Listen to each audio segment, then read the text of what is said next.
గంగారావు గురించి. ఓకే, ఎందుకంటే ఇక్కడ ఉన్న వాళ్ళందరికన్నా నిజం చెప్పాలంటే ఆ వైఫ్ కన్నా కూడా నాకు ఎక్కువ తెలుసు. తనకి ఆ చిన్నప్పటి నుంచి ఒక గుణం సాయం చేయాలి.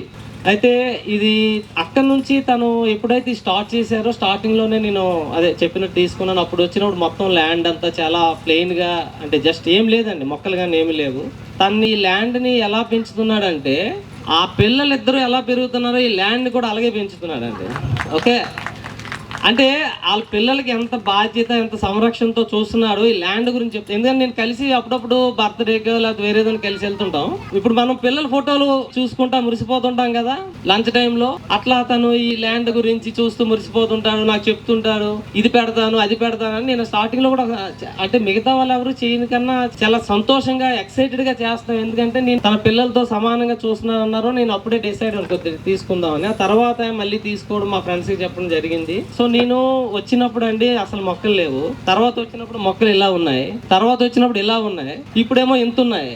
ఓకే, అంటే నేను కూడా ఒక అటాచ్ అయిపోయాను వాటికి. అంటే అవి కూడా నాకు కూడా పిల్లల్లా పెరుగుతా ఉన్నారు. నేను ఫస్ట్ టైం వచ్చినప్పుడు మా పిల్లలు ఆ మొక్కలతో ఆడుకుంటున్నారు, ఇప్పుడు అవి వాళ్ళకి అందట్లేదని ఎగిరి తెంచుతున్నారు అనమాట.